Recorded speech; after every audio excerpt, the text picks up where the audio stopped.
사무엘하 7장에서 오늘 이 말씀 받습니다. 사무엘하 7장 21절 22절. 주의 말씀을 인하여 주의 뜻대로 이 모든 큰 일을 행하사 주의 종에게 알게 하셨나이다. 여호와 하나님이여, 이러므로 주는 광대하시니 이는 우리 귀로 들은 대로는 주와 같은 이가 없고 주 외에는 참 신이 없음이니이다. 여호와 하나님이여, 이러므로 주는 광대하시니 이는 우리 귀로 들은 대로는 주와 같은 이가 없고 주 외에는 참 신이 없음이니이다. 우리 인생에 있어서 여러 가지 깨달음이 있겠는데요. 가장 큰 깨달음 중에 하나가 하나님께서 크시다는 걸 깨닫는 거예요. 이건 굉장한 깨달음입니다. 하나님 크시다. 하나님께서 크신 분이라는 게 깨달아지면, 그게 믿어지면 그때부터 세상이 작아 보여요. 환경이 어떤 일이 벌어져도 그게 작아 보인다고. 그럼 이길 수 있는 거예요. 그래서 환경이 커 보이면 쓰러집니다. 그러나 어떤 환경이 벌어져도 그 환경이 작아 보이면 승리할 수 있는 거예요.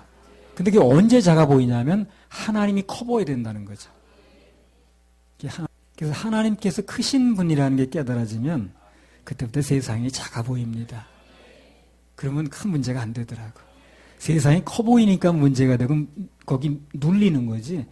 그 환경이나 세상이 작아 보이면 별 문제가 되지 않아요. 근데 언제 작아 보이냐는 거예요. 하나님이 커 보이면. 그래서 하나님이 크다는 걸 깨닫는 건 굉장히 중요한 겁니다.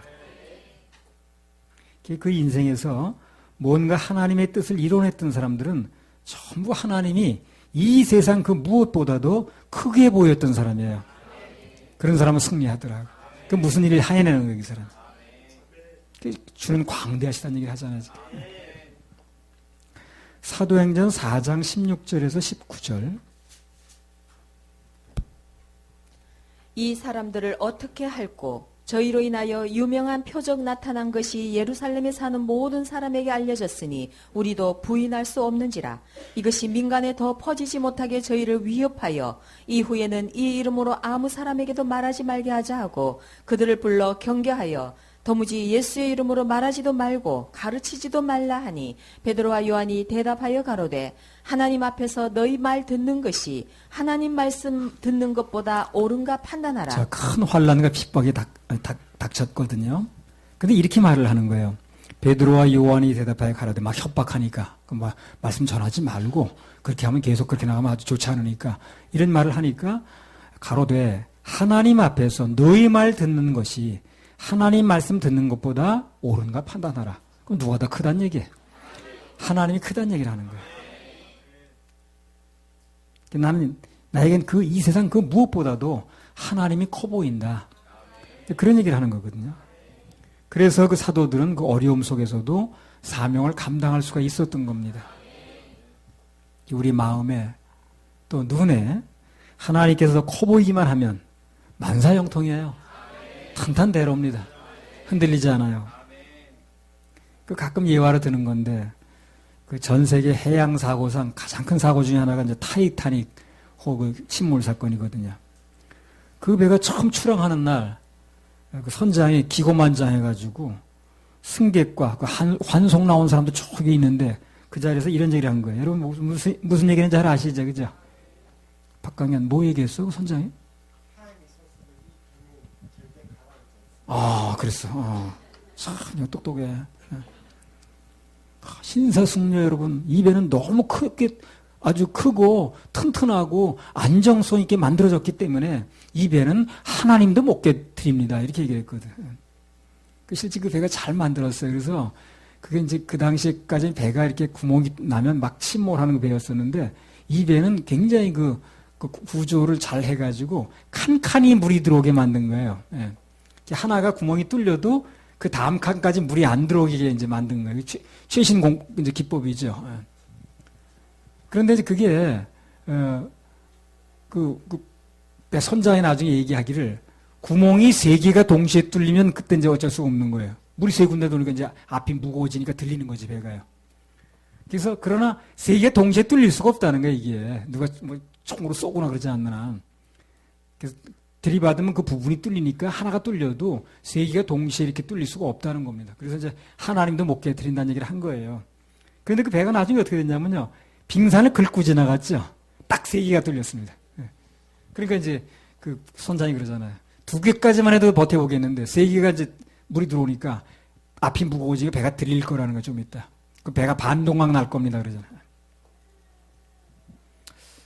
글쎄요, 그 선장이 그 말만 안 했어도 그 역사가 좀 달라졌을 겁니다. 그러니까요, 누가 됐든 간에요, 하나님에 관한 얘기를 할 때는 아주 조심을 해야 됩니다.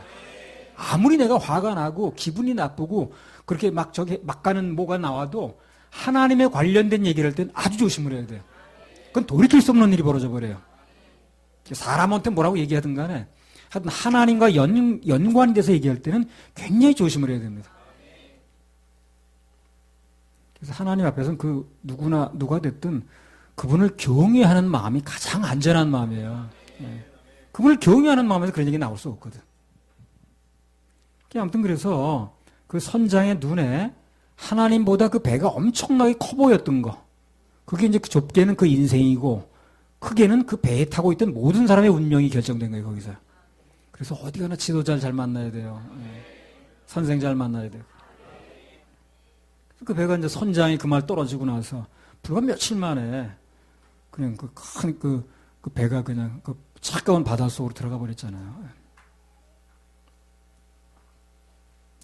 또 전에 그 일본 이것도 내가 얘기한 거예요. 그 이제 그 예화에 맞는 예화니까. 그 일본 동경에서 도쿄에서 그 당시에 그 최고로 권투를 잘했던 사람이 이제 타이슨이라고 있었거든요. 그 사람이 그 하도 잘하니까 도전자가 없는 거예요. 돈 버는 것도 좋지만 뭐 그 사람한테 한번 맞으면 그 자동차에 그 치인 것 같다는 거예요. 그러니까 겁이 나가지고 그 자동차 치면서까지 그걸 누가 하겠어요, 그래. 돈 버는 그러니까 도전자가 없는 거예요. 그러니까 이제 아주 정말 무명에 가까운 사람, 그 아주 하여튼 그걸 한몫 볼 수밖에 없는 사람, 그런 사람 찍었어요, 도전자를. 그 사람이 그 당시에 아무 이름도 알려지지 않은 더클러스라는 사람이에요. 제임스 더클러스 사람. 그 사람하고 이제 게임을 붙여놓은 거예요. 도전자가 없으니까. 그리고 이제 뉴욕에서는 흥행이 잘 안 되니까 메디슨 스퀘어에서 동경으로 옮겨서 이제 그걸 시합을 하게 됐잖아요. 그리고 이제 기자가 물어본 거예요. 그 제임스라는 사람한테. 그 타이슨의 주먹이 맞으면 자동차에 치인 것 같다던데 겁나지 않냐, 당신은? 그 사람이 이렇게 대답을 하는 거예요. 나는 하나님 외에는 아무도 두려워해 본 적이 없다. 하나님 외에는 아무도 두려워해 본 적이 없다는 거예요. 하나님만 두렵다 그 말이겠죠. 그 타이슨이 얼마나 센지는 모르지만 하나님이 더 크다는 얘기를 한 거예요, 이 사람이. 그 말대로요. 정말 기적이 일어났어요. 그래서 그 사람이 켜오르 이겼습니다, 타이슨. 그게 그 당시를 봐서 엄청나게 큰 뉴스였어요. 그러니까 우리의 신앙생활에서 하나님이 크게 보이면 보일수록 우리 신앙은 능력이 붙습니다. 능력이 붙는 거예요. 그러니까 뭐가 지금 어려움을 겪고 있으면 그걸 한번 물어볼 필요가 있어요. 나한테. 내가 지금 이게 커 보이느냐 아니면 하나님이 커 보이느냐. 그걸 자기 자신이 물어볼 필요가 있는 거예요. 하나님이 크게 보이는 것만큼 세상은 작아 보이거든요. 하나님은 크고 광대하신 분이십니다. 오늘 본문에 나왔잖아요. 지금 아무리 환경이 어렵고 또 커 보여도 그러나 하나님이 커 보이기만 하면 되는 것입니다. 승리하는 거예요. 만사가 형통합니다. 만사형통. 만사형통. 반드시 승리.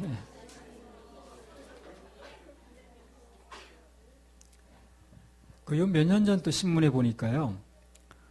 이제 우주로 나가려면 대기권을 벗어나야 되거든요. 그 대기권을 벗어났던 이제 우주인들이 거의 다 나중에 예수를 믿더라는 거예요, 이 사람들이. 그리고 어떤 사람은 아예 목사가 되거나 복음 전도자가 되더라는 겁니다.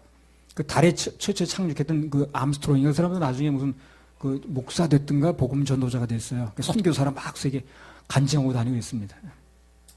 그게 왜 그러냐면 그 넓고 넓은 우주 공간에 나가 보니까 하나님이 너무 크시다는 게 보여진다는 거예요. 땅에서 이렇게 있을 땐 잘 몰랐는데 그 우주의 그 엄청난 넓은 데로 광활한 데로 나가 보니까 그 엄청난 존재가 느껴오더라는 거예요. 그래 그걸 보고 나면 신자가 된다는 거예요, 이 사람들이. 그 1광년이 뭘 의미하는지 아시죠? 빛으로 1년 가는 거리예요. 예. 1초에 뭐 지구를 뭐 7바퀴 반인가 돈다고 그러던데. 예. 그런데 이 태양계만 하더라도 그 별과 별 사이가 몇백 광년이 가는 데가 있어요. 예. 근데 과학자들의 말에 의하면 이런 태양계가 여기만 있는 게 아니라는 거예요. 굉장히 많이 있다는 거예요. 그러니까 그 얼마나 그 넓은 것인지.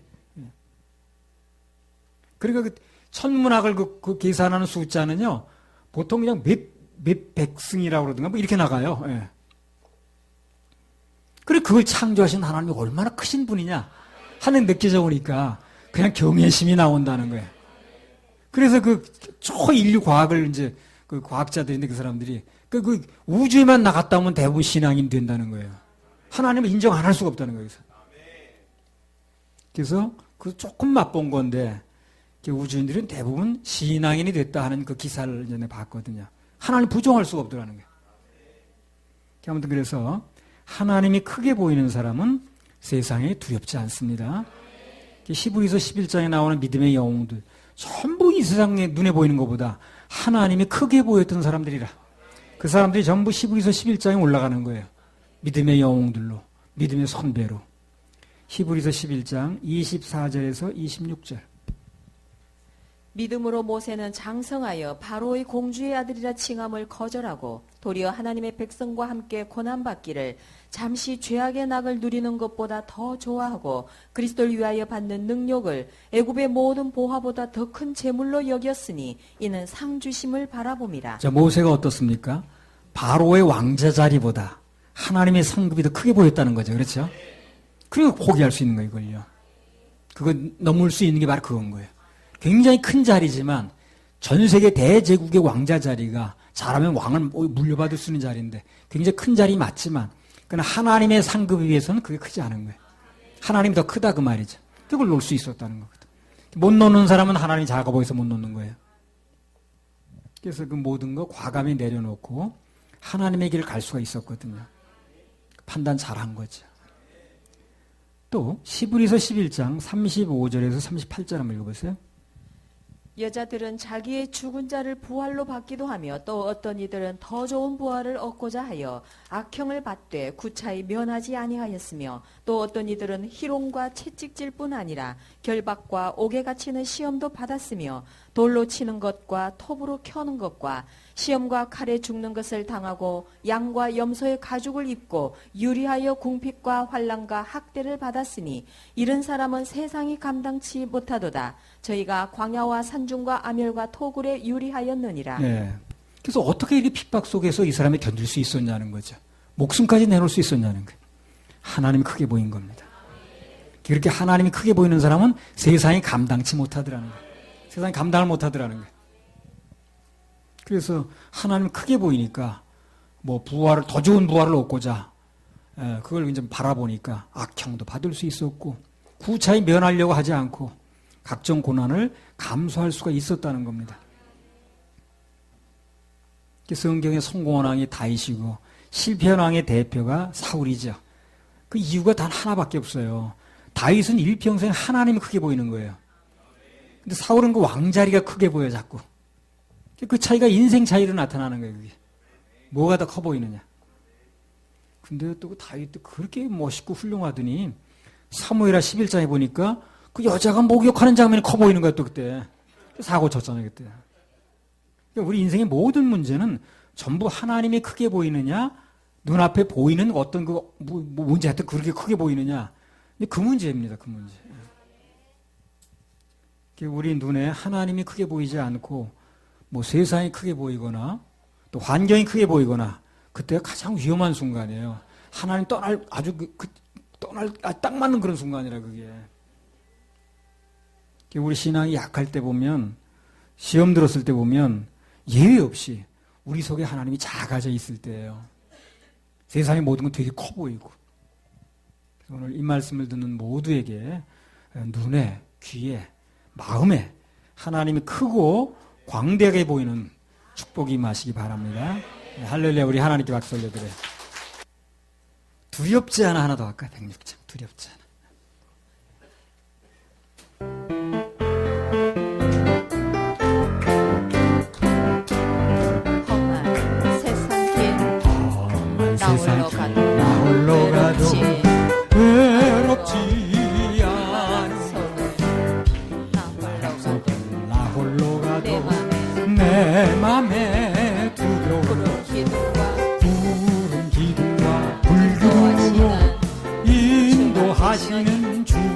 시에 주를 따라 주를 따라 나가는 두렵지 길에 않아 두렵지 않아 모진 시련이 모든 시련이 내게 놀라지 닥쳐도 않으어 놀라지 불같은 않아 마귀 같은 말이 내 대적해 맘에 와도 두려워 내 맘에 두려움 없어 불말과 하늘 불말과 불수레로서 끝까지 세상 끝까지 나를 말씀 지키시니 외치며 외치며 두렵지 두려워하는 길 않아 두렵지 않아 주를 위하여 주를 위하여 고난 낙심치 당해도 않으어 낙심치 주 않아 이름으로 주 이름으로 죽는 내 당해도 맘에 내 맘에 사자 두려워 불속과 사자불석과 불불무에서 하시는 함께 하시는 주가 계시니 신바다 신바다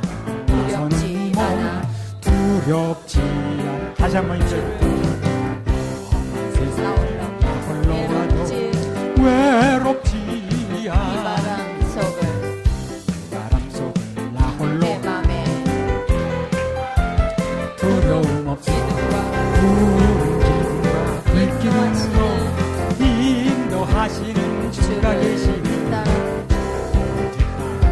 가는 길에 두렵지 않아 모진 시련이 모든 시련이 내게 놀라지 닥쳐도 않으어 놀라지 불같은 마귀 불같은 말이 내 맘에 대적해 와도 두려움없어 내 맘에 두려움 하늘 불말과 하늘 불말과 불수레로서 끝까지 세상 끝까지 나를 말씀 지키시니 외치며 두렵지 두렵지 않아 두렵지 않아 주를 위하여 주를 위하여 낙심치 고난당해도 않으어 낙심치 않아 주 이름으로 주 이름으로 내 맘에 죽는다해도 내 맘에 사자 불속과 두려움과 함께 불풀무에서 하시는 함께 하시는 주가 푸른 신바다 두렵지 않아 두렵지 않아. 사무엘하 7장 28절 29절. 주 여호와여 오직 주는 하나님이시며 말씀이 참되시니이다. 주께서 이 좋은 것으로 종에게 허락하셨사오니 이제 청컨대 종의 집에 복을 주사 주 앞에 영원히 있게 하옵소서. 주 여호와께서 말씀하셨사오니 주의 은혜로 종의 집이 영원히 복을 받게 하옵소서 하니라. 자, 28절에 보면 주께서 좋은 것을 허락하셨사오니 그렇습니다. 뭐 원문으로 직역하면 그렇다고 그래요. 당신은 당신의 종에게 좋은 것을 말씀하셨습니다. 이제 그렇게 그런 뜻이랍니다. 한마디로 말하면 하나님은 좋으신 분이라는 거예요. 간단히 말하면 그래요. 하나님은 좋으신 분입니다. 사실 그때는 그 다윗이 어떻습니까? 자기 평생 소원이 거절된 때에 그렇죠. 근데 그때 그런 고백을 하는 거야. 자기 평생 소원이 거절됐는데 하나님 좋으신 분입니다. 하나님께서요 우리에게 이제 우리하고 사랑하는 사이인데 가장 듣고 싶어하는 말씀이 있어요. 가장 듣고 싶어하는 말이 있다고 우리한테요. 그게 뭔지를 아십니까? 어떤 경우에도 하나님은 좋으신 분입니다. 그 말을 듣기 원하세요. 그래서 어떤 일이 벌어져도 오늘 다윗처럼 자기 평생 소원이 거절됐어도 당신은 좋으신 분입니다. 하나님은 좋으신 분입니다. 이렇게 말하는 걸 듣기 좋아하신다. 주님은 내 평생에 가장 좋으신 분이었습니다. 선하신 분이었습니다. 이제 이런 고백을 듣기 원하시는 거예요. 시편 23편 5절 6절. 주께서 내 원수의 목전에서 내게 상을 베푸시고 기름으로 내 머리에 바르셨으니 내 잔이 넘치나이다. 나의 평생의 선하심과 인자하심이 정녕 나를 따르리니 내가 여호와의 집에 영원히 거하리로다. 나의 평생의 선하심과 인자하심이 정녕 나를 따르니 내가 여호와의 집에 영원히 거하리로다. 이 말을 한마디로 말하면 내가 지금 원수 앞에 있는 것 같은 나쁜 환경이죠. 그런 안 좋은 상황에서도 하나님은 기름으로 내 머리에 바르시는 분이라는 거예요. 좋으신 분이라는 얘기죠. 네, 좋으신 분이라는 얘기입니다. 다윗은 하나님께서 가장 듣고 싶어하는 노래를 부르는 거예요, 지금요. 예. 가장 듣고 싶어하는 얘기를 하는 거예요. 그래서 참, 뭐 되는 사람은 그 하나님 뭘 좋아하시는가 이걸 잘 이제 연구하더라고. 그분이 싫어하는 건 뭔지 그런 거. 우리 사람 사이에도 좀 관계를 좋게 하려면 그런 거 아니에요? 그 사람 좋아하는 것 좀 생각해야 되고 싫다는 게 뭔지를 알아야 될 거 아닌가. 누구든 그 생각 속에 하나님이 좋으신 하나님이고 복 주시는 하나님이시다. 그 생각만 분명하면 무슨 일이 벌어져도 승리할 수 있습니다. 시험 들지 않아요. 좋으신 분이 나쁘게 할 리가 없잖아요. 그렇죠? 지금 비록 내가 어렵다 할지라도 결국 좋으신 하나님께서 내 인생, 내 가정, 내 교회, 내 나라에 복 주실 것이라는 믿음이 오는데 낙심할 필요가 없는 거예요. 실망할 리가 없는 것입니다. 딱 거기서 문제가 생기는 거예요. 그래서 하여튼 어떤 일이 벌어져도 그분은 크신 분이라는 거, 환경은 작다는 거, 그리고 내가 믿는 하나님은 좋으신 분이라는 거, 이런 게 굉장히 중요합니다. 아주 핵심적인 그 마음 관리하는 게 중요한 거예요. 시편 103편 5절. 이게 안 되는 사람은 그 복잡하지 않아요. 그런데 문제가 생긴 거예요. 잘 되는 사람은 그런 게 잘 되는 거고. 큰 차이가 아니라 그 아주 기본적인 차이인데 그게 이제 문제가 되는 거예요. 시편 103편 5절. 좋은 것으로 내 소원을 만족해 하사 내 청춘으로 독수리같이 새롭게 하시는도다. 네. 하나님께서 내 소원을 만족해 하시는 분이라는 거예요. 그 결과 내 청춘으로 독수리같이 새롭게 하시는 분이라는 거예요. 이게 다 그 얘기는 무슨 얘기냐면 한마디로 내가 믿는 하나님은 좋으신 분이라는 얘기를 하는 거예요. 이렇게 표현을 하는 겁니다. 그래서 하나님을 아버지로 부르는 자에게는 모든 좋은 일이 일어나는 거예요. 잘 될 때도 또 뭐 좀 안 될 때도 병 들었을 때나 건강할 때나 내가 믿는 하나님은 좋으신 하나님이라는 거. 그걸 믿는 마음이 있어야 되는 거예요.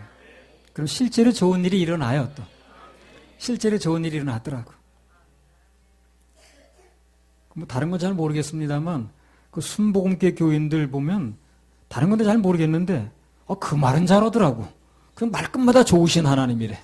좋으신 하나님, 좋으신 하나님. 기도도 그렇게 하더라고. 오늘 다윗의 마음속에는 좋을 때나 나쁠 때나 언제나 그 마음속에 좋으신 하나님이라는 생각. 이게 떠난 적이 없어요. 좋으신 하나님이라는 거예요. 그 인생이 좋은 인생이 안 될 수가 없는 거예요. 그래서 만약에 누군가가 나에게 당신은 정말 너무 좋은 분이라고 그렇게 생각하고 말하면 다른 데 가서 나쁜 짓 할지언정 그 사람한테 나쁜 짓을 할 수가 없어요.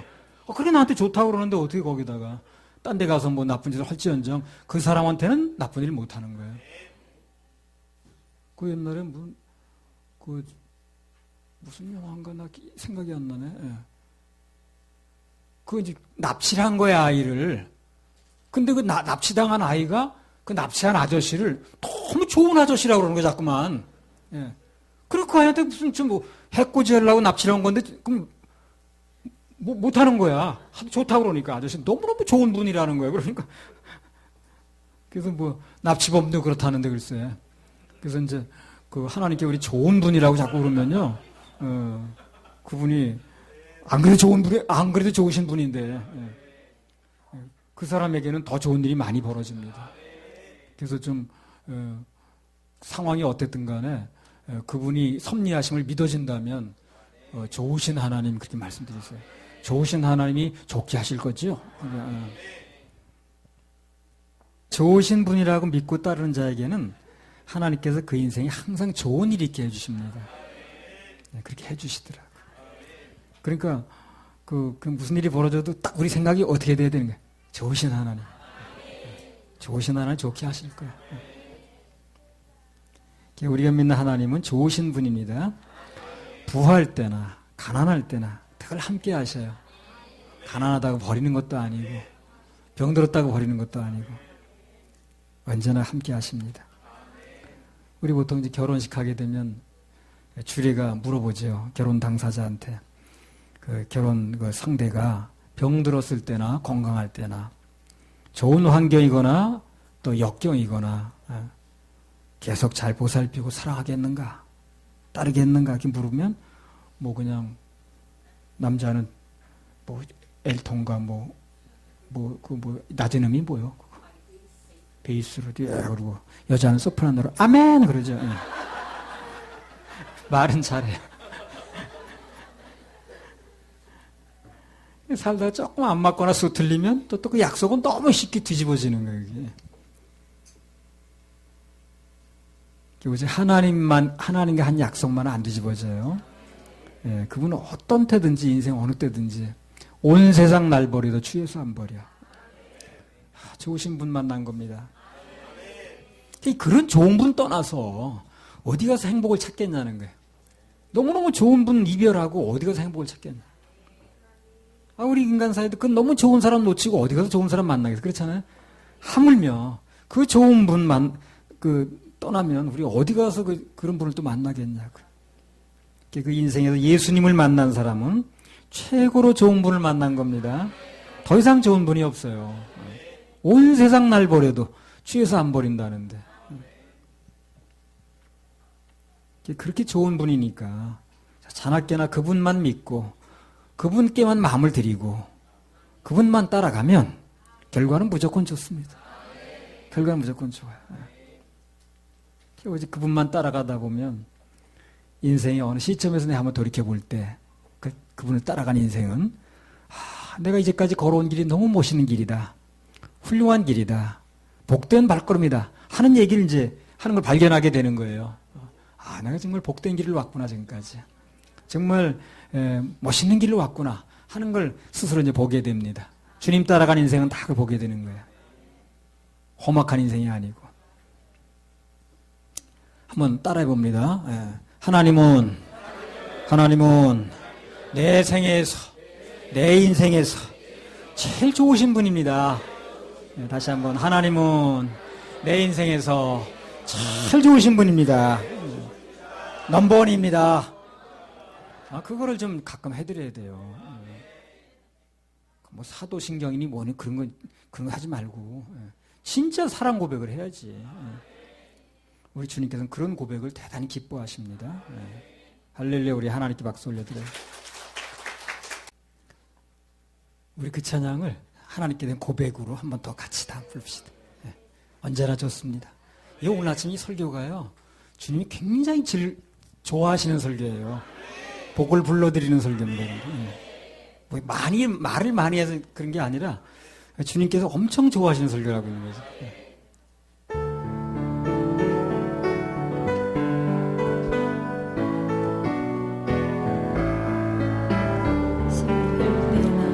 슬플 때나 즐거울 때에 고난 중에 있을 때에도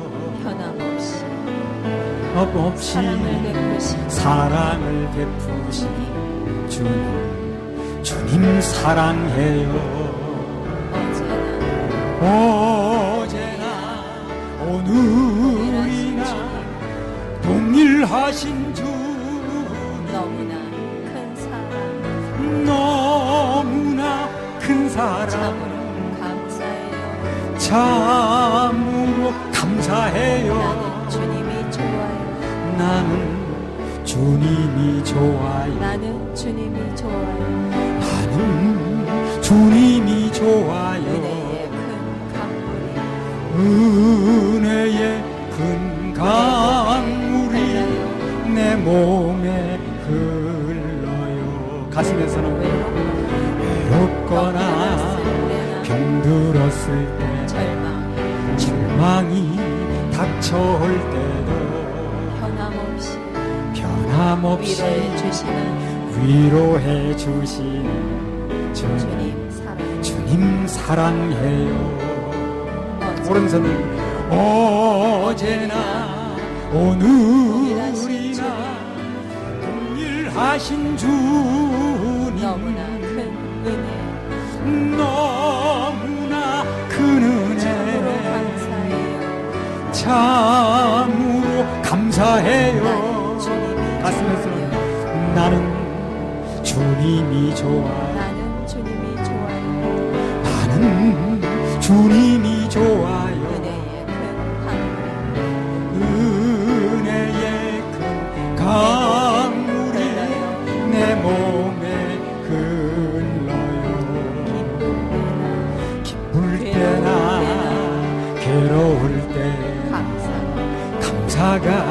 넘칠 때에도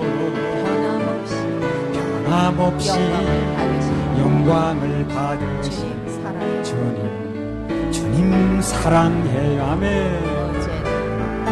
어제나 오늘이나 동일하신 주 너무나 큰 축복 너무나 큰 축복 참으로 감사해요. 나는 주님이 좋아요. 나는 주님이 좋아요. 나는 주님이 좋아요. 은혜의 큰 강물이 은혜의 큰 강물이 내 몸에 흘러요. 나는 주님이 좋아요. 은혜의 큰 강물이 내 몸에 흘러요. 아멘. 이런 찬송이 참 많이 부르세요. 이제 뭐 일하면서도 부르시고요. 그럼 주님이 너무너무 듣기 좋아하십니다. 그러면 좋은 일들이 많이 옵니다. 주님 좋다고 고백하는데 그 사람이 나쁜 일이 벌어질 일이 뭐 있습니까? 그런 일이 벌어져도 전화위복으로 만들어 주시지. 그래서 오늘 이제 이 말씀드린 설교는요, 적용이 중요합니다. 그분은 크신 분이라고 믿는 게 중요하고, 언제 어떤 경우에도 그분은 좋으신 분이라고 믿고, 그렇게 고백하는 게 중요한 거예요. 찬양도 이런 찬양 좀 불러드리고. 그리고 뭐 시간 관계상 더 부르진 않겠습니다. 이와 같은 때 66번 주님 한 분밖에 아는 분 없어 245번 뭐 이런 거 다 좋은 찬송입니다.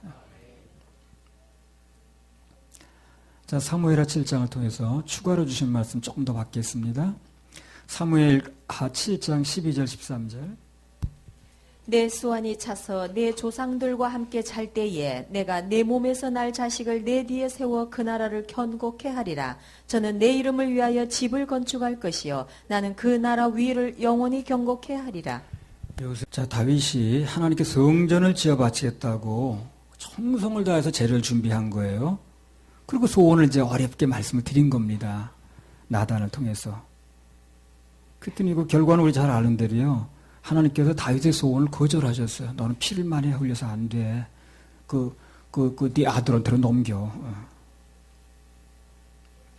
이걸 보면서 우리가 뭘 이제 배울 수 있느냐면, 하나님께서 무언가를 요구하실 때는 아무한테나 하는 게 아니라는 거예요. 그렇죠? 하겠다고 자원한다고 다 받는 것도 아니에요, 또 그게. 누구에게나 요구하시는 것도 아니고, 하겠다고 나선다고 다 받는 것도 아니라는 거예요. 그렇죠? 그걸 우리 알 수 있잖아요. 꼭 필요한 사람한테 요구하십니다. 꼭 복받을 사람에게 요구하셔요. 누군가 누군가에게 하나님으로부터 감동이 왔으면 어떻습니까? 꼭 복받을 사람한테 주는 거예요. 꼭 필요한 사람이라 감동을 주신다고 말이에요. 아무한테나 하는 게 아니더라고.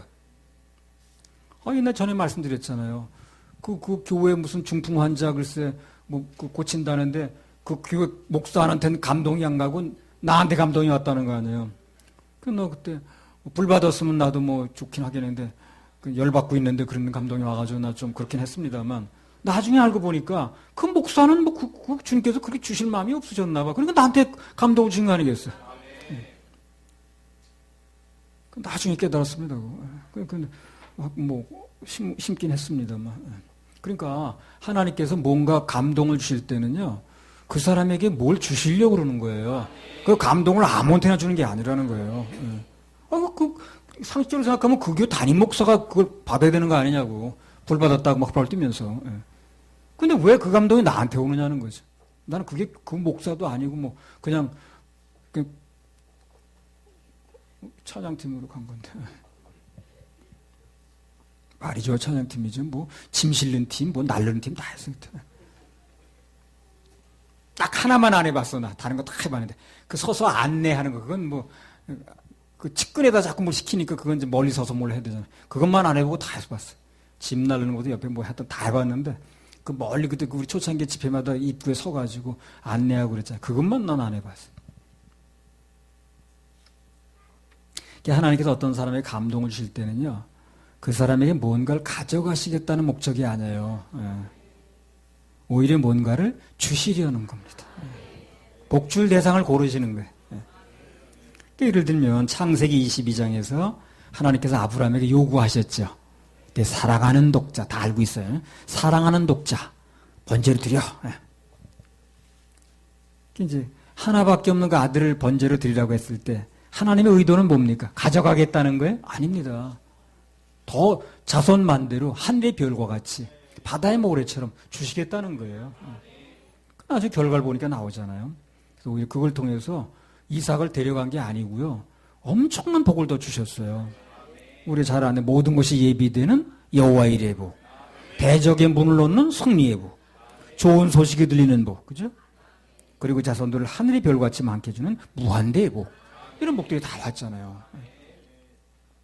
초창기에는 뭐 팔복 예물도 신고 그랬었는데 우리 아브라함 그런 복을 믿고 있는 거예요. 그래서 그 어려운 순종을 할 수가 있었던 거죠. 좋으신 하나님이 뭐 나쁘게 하겠어, 이제 그게 있는 거예요. 하나님이 좋으신 하나님이야. 강연이 일생 동안 어떤 일을 일어나든 간에 박강연이 믿고 있는 하나님은 좋으신 하나님이라는 그걸 잊으면 안 돼. 꼭 그래서 좋으신 하나님의 그 믿음을 붙들고 있으면 어떤 일이 벌어져도 좋은 일을 바꿔주셔. 그걸 꼭 믿고 있어야 돼. 은혜도. 하나씩 다 물어봐도 되죠.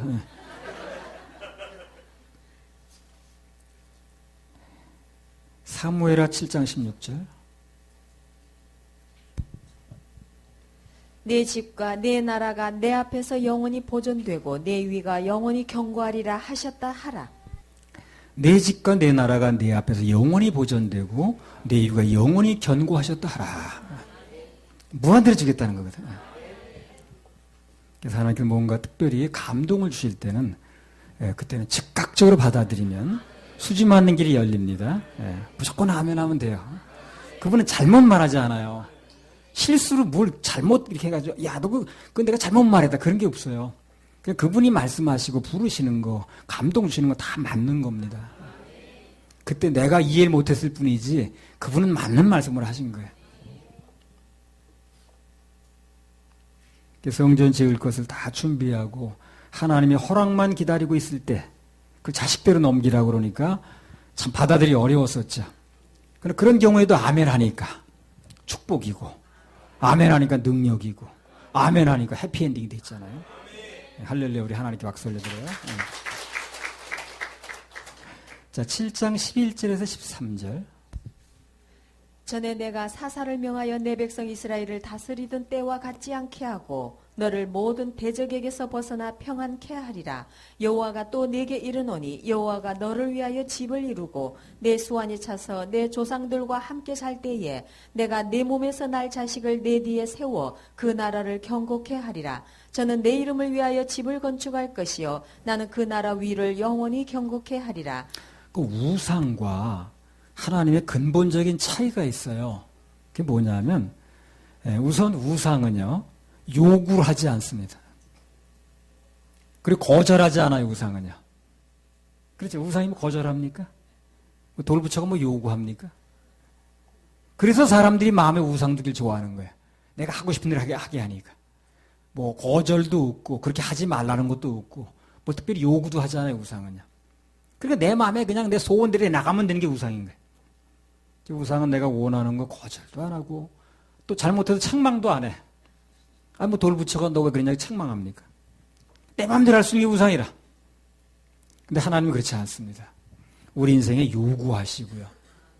심으라는 감동도 주시고요. 냉정히 거절도 합니다.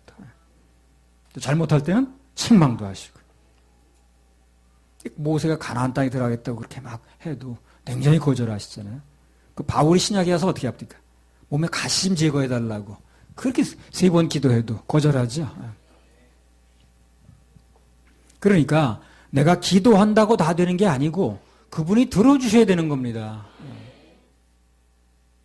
사람들은 하나님 대하는 걸 꼭 우상 대하듯 해. 내가 마음대로 정하면 되는 줄 알아. 그건 우상 대하듯 하는 거예요. 하나님은 그렇지 않습니다. 그분의 스케줄에 내가 맞추는 거예요. 그분의 때에 내가 맞추는 겁니다. 그분이 나한테 맞춰주는 게 아니라는 거예요. 그럼 내가 하나님이지. 사람들은 상당수 그렇게 생각하더라고. 자, 내가 원하는 때 한다는 거예요. 헌신하는 시기, 구원받는 시기, 성경 공부하는 시기 다 내가 정하면 되는 줄 아는. 그렇지 않아요. 그럼 하나님 우상 취급하는 거죠. 그분이 정하는 시기에 내가 맞춰야 되는 거예요. 내가 원하는 시기에 한다. 그러면 내가 하나님이지. 우상 섬기듯 하는 겁니다. 우상 섬기는 게 그 익숙한 사람은 그렇게 하더라고. 하나님 믿는 때도 내 계획대로 한다고 그렇게 하더라고. 전에 어떤 사람이요, 이제 죽을 병이 들었어요. 예, 그러니까 그렇게 급하니까 그렇게 말한 거야. 하나님, 이번만 살려주시면, 그 번을 강조했습니다. 이번만 살려주시면, 예, 하나님께 어떻게 하겠다고 말이야. 소원을 하는 거야. 그 사람 결국 죽었습니다. 하나님께서 원하시는 때가 아닌 거예요. 이미 놓쳤어. 하나님 원하시는 때가 있었는데 그걸 놓친 거예요, 이 사람이. 우리는 아무 때나 내가 마음만 먹으면 하나님께서도 그렇게 움직여주는 줄 아는데 그렇지 않습니다. 완전 하나님 우상 취급하는 거예요, 이게. 평소에 하나님을 하나님으로 의식하고 그분의 때에 민감해야 됩니다. 하나님 목속 취급하면 안 돼. 헌신도 사람도 그렇게 많이 말하잖아. 이 다음에요, 돈 많이 벌고 여유가 생기면 그럼 그때 할게요. 예. 안 한단 말은 안 해. 근데 그때 가서 한다는 거예요. 그럼 내가 원하는 그때 하나님께 받으신다는 보장이 없다는 거예요. 다윗도 오늘 안 받잖아요. 실제로 그런 날이 올지 안 올지는 그 사람에게 달린 게 아니에요. 그게 하나님께 달렸습니다. 그런 사람이 그 기회가 하나님께 주시지 않으면 안 오는 거예요. 그 전에서 죽으면 그만인 거고. 예배도 오늘 컨디션이 안 좋으니까, 기분 나쁘니까 오늘은 뭐 빠지고 다음엔 잘 드린다. 전부 내 스케줄에 맞추겠다는 거죠. 문제는 이 다음에 그런 날이 실제로 올지 안 올지, 하나님이 그걸 받을지 안 받을지 그건 모른다는 거예요. 그런 식으로 결정하면 하나님 우상 취급하는 거예요. 전에 충주에서 병원 이제 신방을 갔는데, 나는 그 사람 우리 교인도 아니에요. 그 사람 때문에 간 게 아니에요. 우리 교회 어떤 사람이 이제 그 입원했다고 그래서 이제 한번 간 건데, 나오는데 그 사람이 다 좋아하는 소리로 목사님이시여 그러더라고요. 그래서 그렇다고. 기도 한 번만 해달래. 나 우리 교회 교인도 기도 잘 못하는데 또 남의 교인은 왜 그러시는데, 그러니까 그냥 뭐 예배당 한 번만 가는 게 소원인데, 뭐 당뇨 때문에 발을 잘라냈다나 어쩌다 그래가지고 이게 지금 걷지 못한대. 그래서 하여튼 어쨌든 간에 치료돼가지고 예배당 가서 한 번만 예배드리는 게 소원인데 그거 좀 기도를 좀 해달래. 물론 뭐 기도는 하긴 했습니다. 그 소원은 이루어지지 않았어요. 왜 그러냐? 하나님께서 원하시는 때가 있었어요, 그 사람에게도. 근데 먹고 살기 바쁘다고 그냥 거절한 거예요, 그때. 시장에서 무슨 잡화 파는 사람인데 그 교회 다니는 그 목사가 그렇게 예배 나오래도, 목사님, 나 하루 문 닫으면 하루 굶어요. 그래가지고 다음에 나중에 돈 좀 벌어놓으면 가게나 하나 얻어놓으면 나간다고 그랬대나. 그런 날이 와야 말이지. 그러니까 하나님께서 원하시는 때가 있었는데 그걸 놓친 거예요. 그럼 나중에 때는 지금 그렇게 하니까 안 오는 거예요, 기회가. 그런 걸 보면서 나도 보는 거예요, 이제. 저게 때가 내가 원한다고 되는 게 아니구나. 하나님이 원하시는 때에 그때 내가 결정을 해줘야 되는 거예요. 그분의 스케줄에 내가 맞추는 거예요. 내 스케줄에 그분이 맞추는 게 아니고. 그 누가 보면 16장에 부자 나오죠, 부자. 그죠? 지옥 가서 이 사람이 막 기도하는 거야. 여러 가지 애원을 해. 물 좀 죽여서 혀에다가 대달라. 무슨 가족 중에 여기 안 오게 해달라. 무슨 그런 얘기. 예. 아무리 애원하고 탄원하고 간구했지만 하나도 이루어지지 않았습니다. 땅에 있을 때 많은 게 줬거든, 그 사람한테. 많은 게 이미 주었는데 자기에게 주어진 날을 전부 먹고 마시고 잔치하는데 다 날려버린 거예요. 그리고 나중에 때 늦은 이제 거기 가서 얘기를 하는 거예요. 자기 때가 없는 거예요, 지금요. 이 사람은 나중에 아무 때로 내 원하면 되는 거지 그렇지 않다니까 그래요. 예수 믿으라고 하면 나 안 믿고 그냥 지옥 가겠다고 말하는 사람이 많지는 않아요. 그런 사람 혹시 있긴 하지만 대부분은 뭐라고 얘기합니까? 나중에, 이 다음에, 형편이 좋아지면, 아니면 아이들 교육이나 시켜놓고, 시집장가나 보내놓고, 전부 내가 결정하면 되는 줄 알아. 절대 그렇지 않습니다. 뭐가 되려면 하나님의 때에 내가 맞추는 겁니다. 그래서 성경은 보라, 오늘이 은혜 받을 때고, 오늘이 구원의 날이라고 그러잖아요. 그분의 때에 맞출 줄 알아야죠. 안 되는 사람은 전부 내 때에 그분을 맞추려고 하더라고. 그래서 전부 다 이제 이거 때가 그때 그 버스 지나가는 거예요. 그런 사람 내가 여러 번 봤거든. 때는 놓치고 나중에 막 붙들려고 그래. 안 오더라고. 근데 뭐 기도응답이 안 된다는 도 막 안 오는 게 아니고요. 주어진 때가 있었는데 놓친 거예요. 그런 걸 보면서 나는 이게 때가 놓치면 안 되는구나. 그리고 내 때는 하나님이 내 때를 정하시는 거지 내가 그분에게 내 때를 맞추는 게 아니구나. 하나님께서는 과거나 미래의 하나님보다는요, 오늘 현재 하나님이라는 걸 알아야 됩니다. 그분이 오늘 뭔가를 요구하시거나 또는 쓰시겠다고 하시면 그 때를 놓치면 안 돼요. 나중에는 기회가 없습니다. 마가복음 16장 1절에서 6절. 안식일이 지남에 막달라 마리아와 야고보의 어머니 마리아와 또 살로메가 가서 예수께 바르기 위하여 향품을 사 두었다가 안식 후 첫날 매우 일찍이 해 돋은 때에 그 무덤으로 가며 서로 말하되 누가 우리를 위하여 무덤 문에서 돌을 굴러주리요 하더니 눈을 들어 본즉 돌이 벌써 굴려졌으니 그 돌이 심히 크더라. 무덤에 들어가서 흰 옷을 입은 한 청년이 우편에 앉은 것을 보고 놀라매 청년이 이르되 놀라지 말라 너희가 십자가에 못 박히신 나사렛 예수를 찾는구나. 그가 살아나셨고 여기 계시지 아니하니라. 보라 그를 두었던 곳이니라. 네. 살로메가 가서 예수께 바르기 위해서 향품을 사다 두었다가 안식 후 첫날 주일이죠. 그래서 그 안식 후 첫날이 매주 안식 후 첫날이 주일이고 부활한 날이에요. 매주가 부활한 날입니다. 오늘 1년에 한 날이 아니고. 뭐 알고나 했으면 좋겠어요. 매우 일찍이 해 돋는 때에 무덤으로 갔다는 거예요. 왜 갑니까? 그 시신에다 바르러 가는 거예요, 지금요. 그 향품 고이 간직해 뒀다가.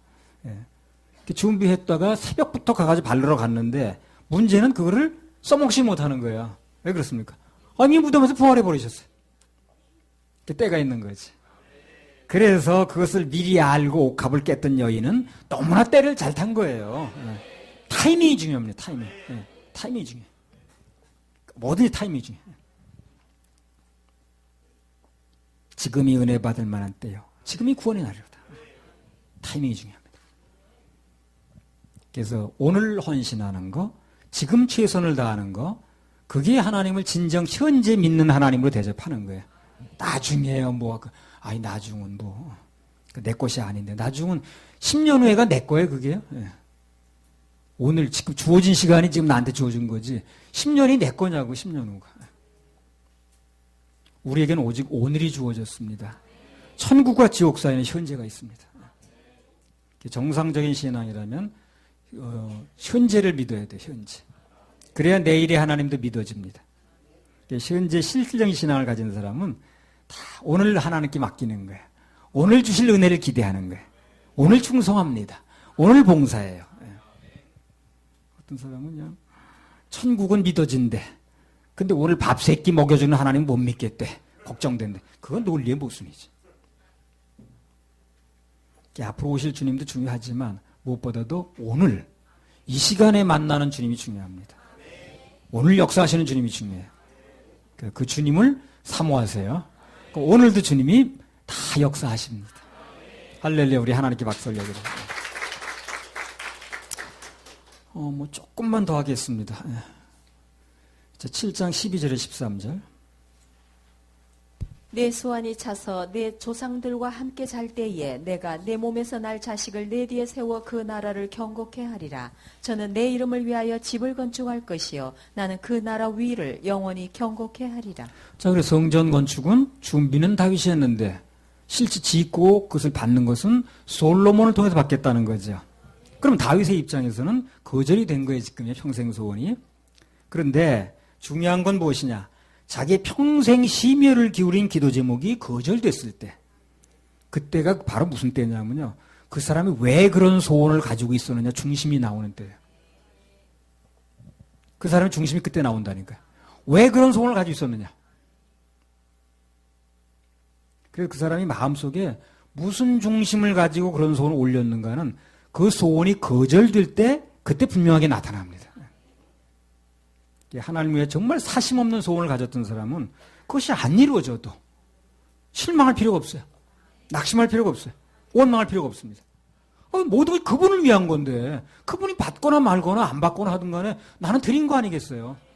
그렇다면 그분이 안 받겠다는데 내가 시험 들 필요가 없잖아요. 거절하시면 어쩔 수 없는 거지 뭐. 그런데 거기에 뭔가 내 사심이 들어가면 그게 나를 괴롭힙니다. 이제 하나님께서 속상한 게 아니라 내가 속상해. 내가 기분 나빠.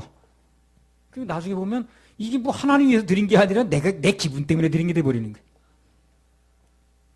하나님 앞에서 내 중심이 뭔가를 가늠해 볼 수 있으려면 그것이 거절당했을 때 그때도 여전히 그분께 영광 돌릴 수 있는가? 그겁니다. 근데 하나님 마음에 합했던 다윗은 바로 그걸 합격하는 거예요, 지금요. 그걸 합격하는 거예요. 사무엘하 7장 18절. 다윗 왕이 여호와 앞에 들어가 앉아서 가로되 주 여호와여 나는 누구오며 내 집은 무엇이관데 나로 이에 이르게 하셨나이까. 그 성전을 짓겠다던 그 평생의 꿈이 거절됐는데 하나님에 의해서. 그래서 다윗으로 봐서는 굉장히 아주 그냥 평생 꿈이 무너지는 거 아니야 지금요. 평생 기도 제목이 거절된 겁니다. 근데 그때 다윗이 어디 있었습니까? 본문에 보면 성전에 있었어요. 성전. 성전이 있었다는 게 뭘 의미하는 겁니까? 예배 드리는 거죠. 다시 말하면 그것 때문에 시험 들지 않았다는 거예요. 그게 중요한 거예요. 그러니까 다윗의 중심은 분명히 받아지는 겁니다. 시험 들지 않았으니까 성전에서 여전히 예배 드리는 거거든요. 그러니까 사람들이 응답 여부로 왜 시험에 드는가? 그 마음의 소원과 기도 제목이 온전히 하나님의 영광을 위한 게 아니었던 거예요. 사심이 있었던 거죠. 그러니까 시험 드는 거예요. 다윗은 시험 들 일이 없는 거예요. 왜? 하나님의 영광을 위해서 한 거니까. 그분이 누굴 통해서 받으신 간에 난 상관이 없다는 거예요. 정말 성전이 지어지는 것, 그게 정말 목표였다면, 그분의 영광 돌려지는 것만이 정말 목표였다면 누굴 통해서 받으시든 성전만 지어지면 되는 거 아닌가? 그렇잖아요. 꼭 나를 통해서 사심이 들어가니까 문제되는 거지. 성전이 지어지는 것이 정말 중심이었다면 그럼 누굴 통해서도 지어지면 되는 거 아니겠어요? 그래서 다윗은 그 중심이 있었던 거예요. 그래서 열왕기 하 5장인가요? 거기 보면 그 나만 같은 사람은 문 등병 고치겠다는 목적만 가지고 있으면 되잖아요. 그럼 어떤 방법을 통해서 고치든 간에 고쳐지면 되는 거 아니에요. 근데 이 사람은 내 생각에는 어쩌고 이래가지고 혈기가 나와서 펄펄 뛰었잖아요. 문 등병 고치려서 그것만 생각하면 되는 거 아니겠어요? 그래서 다음 시간에 이제 나오겠습니다만 정말 하나님의 영광만을 중심을 들였던 이 다윗에게요 엄청난 걸 주셨어요. 예. 어딜 가든지 내 이름을 높일 것이며 하여튼 드린 거나 갖게 큰 축복을 해주신다. 중심이 들여진 거예요. 그러니까 난 중심을 드린 거니까 그분이 누굴 통해서 받으신 간에 성전만 지어지면 되는 거거든. 그러면 나는 상관이 없는 거예요. 꼭 나를 통해서 내가 이름이 나야 되고 그럴 필요가 없는 거예요. 아무튼 어떤 경우에도 내 생각과 내 마음을 내려놓고 온전히 주님의 뜻을 따르면 하나님께 가장 좋은 길로 인도하시고 가장 좋은 것 주신다는 겁니다. 할렐루야. 우리 하나님께 박수 올려드려요.